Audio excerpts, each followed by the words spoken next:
Au-delà des placements plus classiques que sont l'assurance vie, les actions, les obligations ou les livrets d'épargne, il existe différentes manières de faire fructifier ton argent. Les investissements que je te propose aujourd'hui sont autant de moyens de diversifier ton patrimoine et un simple échantillon de ce qui peut exister aujourd'hui. Ces supports dits originaux réclament tout de même une bonne connaissance du contexte financier qui les entoure. Bonjour à tous et bienvenue sur Easily Bourse.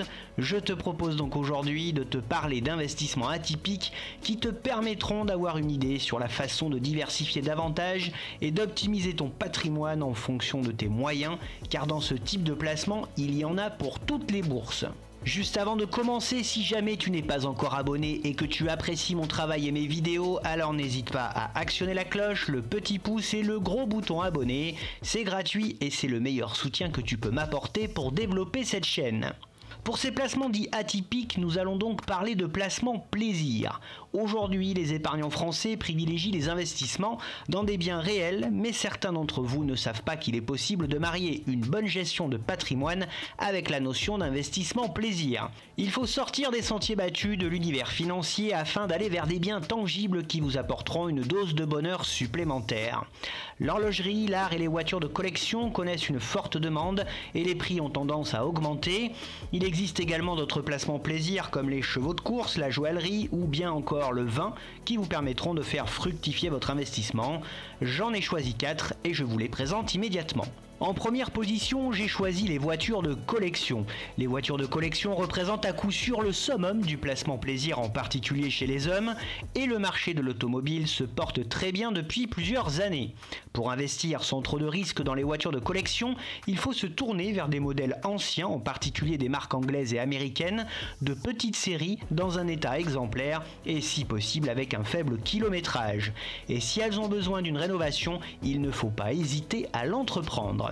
C'est le choix que j'ai effectué personnellement il y a maintenant 2 ans en achetant une petite anglaise qui n'est autre qu'une MGB de 1974 de cabriolet en état concours et venue tout droit de Californie par container. Cette petite merveille ne m'a coûté à l'époque que 15 000 €, tout frais compris. Les avantages de ce placement, c'est un potentiel de rendement élevé, les voitures de collection rares et populaires peuvent connaître une appréciation significative au fil du temps, ce qui peut générer un rendement élevé pour les investisseurs. De plus, pour les passionnés d'automobile comme moi, investir dans des voitures de collection peut être une expérience gratifiante qui permet de posséder des véhicules emblématiques et de les apprécier. Les chances d'une belle plus-value à la revente, si vous entretenez votre véhicule, sont importantes. En revanche, des inconvénients existent et ne sont pas à négliger. Tout d'abord, les coûts d'achat sont parfois très élevés, notamment sur des marques de prestige, limitant ainsi l'accès à l'investissement pour de nombreux individus. De plus, ces voitures de collection nécessitent souvent des soins et un entretien particulier, ainsi qu'un stockage sûr, ce qui peut entraîner des coûts supplémentaires. C'est aussi un investissement moins liquide que certains autres actifs, ce qui signifie qu'il peut être difficile de vendre rapidement une voiture de collection pour réaliser des bénéfices.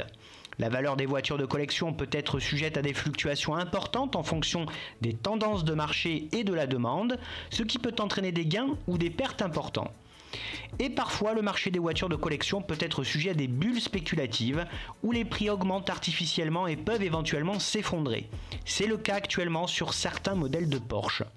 L'investissement minimum conseillé pour ce style de bien est de 15 000 € pour une durée moyenne d'investissement de 3 à 10 ans.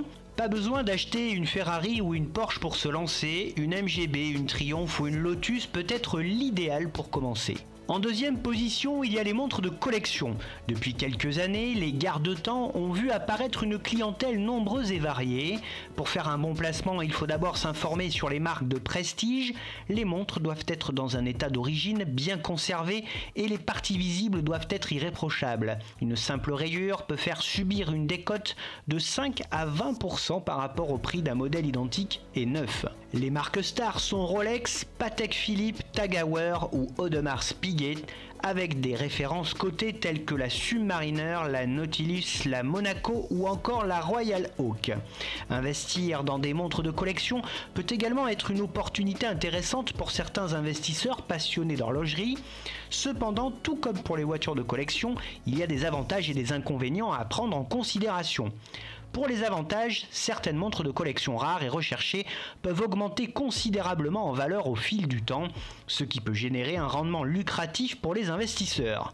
Pour les amateurs d'horlogerie, investir dans des montres de collection peut être une expérience enrichissante en raison de l'appréciation esthétique et technique des pièces horlogères.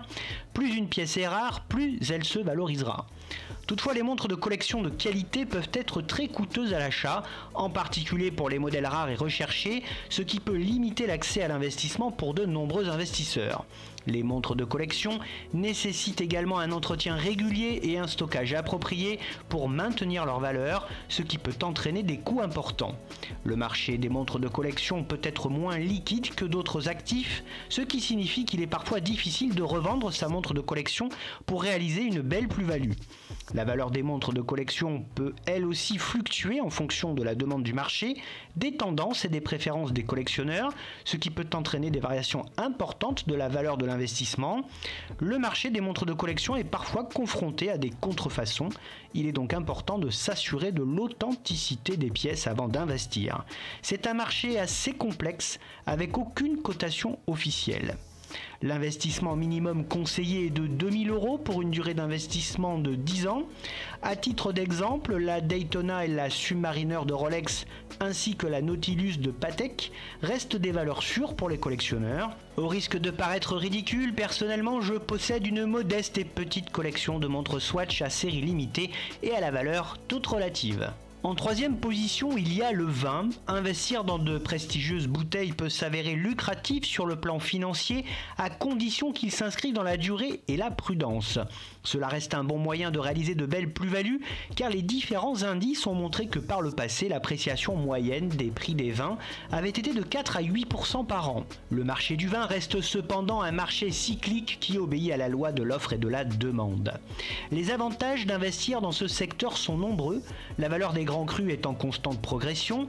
Investir dans du vin peut offrir une belle diversification par rapport au marché financier traditionnel, car la valeur du vin peut être indépendante des mouvements des actions et des obligations.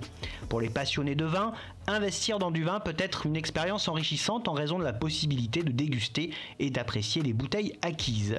Le vin a tendance à avoir une corrélation faible avec les autres classes d'actifs, ce qui en fait un atout potentiellement intéressant pour la diversification d'un portefeuille. Néanmoins, les vins rares et de qualité peuvent être difficiles à trouver et il peut être nécessaire d'investir une somme considérable pour acquérir des bouteilles de valeur. Le vin nécessite un stockage approprié dans des conditions contrôlées de température et d'humidité pour conserver sa qualité, ce qui peut entraîner des coûts exorbitants. Le marché du vin est aussi moins liquide que d'autres actifs, avec donc parfois des difficultés à revendre rapidement des bouteilles de vin pour réaliser des bénéfices. Le marché du vin est lui aussi confronté au risque de contrefaçon. Il est donc crucial de s'assurer de l'authenticité des bouteilles avant d'investir dessus. La demande de vin haut de gamme peut être sensible également aux conditions économiques, ce qui peut entraîner des fluctuations de la valeur des investissements en fonction des tendances du marché, risque de moins-value si la revente est précipitée, risque économique et politique affectant la demande mondiale, aucune cote liquidative, la vente est rarement immédiate. L'investissement minimum requis pour une cave à domicile est de 1 000 € et pour une cave patrimoniale de 400 € plus frais de courtage d'environ 10 centimes par bouteille et par mois, plus les frais d'assurance d'environ 0,4% par an. Une cave clé en main peut vous coûter jusqu'à 10 000 €. La durée d'un tel investissement minimum conseillé est de 5 ans. Pour exemple d'investissement, investir dans des bouteilles du domaine prestigieux telles que Romanée Conti est un très bon investissement. Un petit château Yquem 2018 appartenant au groupe LVMH est aussi un très beau placement. Et si vous êtes intéressé par ce style de placement, le site Cavissima vous permet d'investir en toute tranquillité dans le vin à partir de 100 € par mois. Et le quatrième et dernier investissement atypique que je vous propose concerne les métaux précieux et donc en particulier l'or.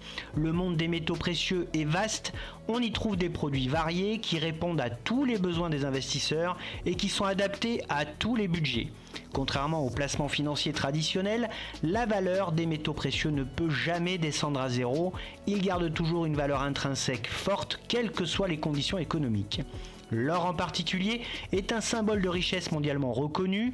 Aujourd'hui, il rassure les Français inquiets par la conjoncture mondiale et les incertitudes géopolitiques. Il est fortement conseillé de se réfugier dans l'or physique car il est une valeur refuge contrairement à l'or papier où il y a toujours un risque lié à l'émetteur du produit qui peut faire faillite. Les avantages d'un tel placement sont intéressants. L'or a une corrélation inverse avec d'autres classements d'actifs comme les actions. Cela signifie que lorsque la valeur des actions diminue, la valeur de l'or peut augmenter, offrant une diversification potentielle et aidant à réduire le risque global d'un portefeuille. En période d'incertitude économique, politique ou géopolitique, les investisseurs ont tendance à se tourner vers l'or en tant que valeur refuge. L'or est considéré comme un actif sûr en cas de turbulence sur les marchés financiers. En dehors de son utilisation en tant qu'investissement, l'or a également des applications industrielles, en particulier dans l'électronique et également largement utilisé dans la fabrication de bijoux. La demande constante dans ces secteurs peut influencer positivement le prix de l'or. L'offre d'or est limitée car l'extraction minière est un processus coûteux et relativement lent. Cela contribue à maintenir la rareté de l'or, ce qui peut influencer positivement son prix sur le long terme. Toutefois, bien que l'or puisse offrir divers avantages en tant qu'investissement, il présente également certains inconvénients qu'il est important de prendre en compte.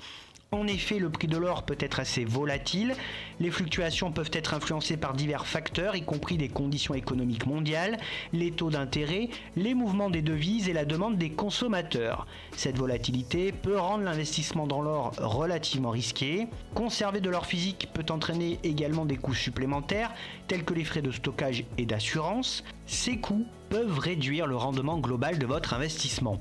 L'or ne génère pas de flux de trésorerie régulier. Les investisseurs qui recherchent un revenu passif régulier peuvent préférer d'autres types d'investissements tels que les dividendes provenant d'actions ou les intérêts des obligations. Une grande partie de la valeur de l'or dépend de la demande, notamment en tant que réserve de valeur et dans la fabrication de bijoux. Les changements dans ces demandes peuvent influencer les prix de manière significative.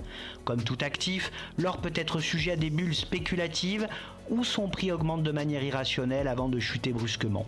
Les investisseurs doivent donc être conscients de la possibilité de ces mouvements de marché extrêmes. L'investissement minimum est de 200 € pour un louis d'or en pièces ou 1600 € pour un lingot de 50 grammes avec une durée d'investissement moyenne de 1 à 3 ans. Personnellement, j'ai fait le choix des louis d'or qui demeurent plus pratiques à posséder. Le Krugerrand d'Afrique du Sud et la Maple Leaf du Canada sont également très appréciés. Hormis ces 4 principaux investissements atypiques, il existe bien d'autres moyens de diversifier son patrimoine, mais attention, il s'agit bien souvent de biens ou d'objets tout autant illiquides que ceux précédemment cités. Parmi les plus fréquents, mais aussi les plus onéreux, il y a les timbres de collection, les chevaux de course, les pierres précieuses telles que les diamants, saphirs, rubis, opales et émeraudes, des vieux manuscrits, des tableaux ou encore des sculptures. Parmi les objets plus populaires sur lesquels vous pouvez aussi spéculer, il y a également des jouets comme les Lego rares, des cartes Pokémon rares, des sacs de luxe Vuitton ou Hermès, et ce qui fonctionne bien en ce moment, la spéculation sur les sneakers Nike. Quoi qu'il en soit, n'investissez jamais plus de 5 à 10% de votre patrimoine financier, car ces placements plaisir restent une épargne de confort, jamais de nécessité. Bien entendu, cette vidéo sur les investissements atypiques ne reflète que ma propre vision des choses. Je n'encourage personne à investir dans ce type de placement sans avoir fait au préalable ses propres recherches. C'est ainsi que se termine cette vidéo sur les investissements atypiques. J'espère que cette vidéo t'a plu. Si c'est le cas, n'oublie pas de mettre un like et de t'abonner. Tu pourras également retrouver sur la chaîne des analyses express ou complètes de bon nombre d'entreprises. Pour te tenir au courant de toutes les dernières nouveautés et de mes investissements, tu peux également me retrouver sur Facebook, Twitter et Instagram. Je te donne rendez-vous prochainement pour l'analyse de nouvelles actions et n'oublie pas en attendant qu'investir, c'est préparer ton avenir.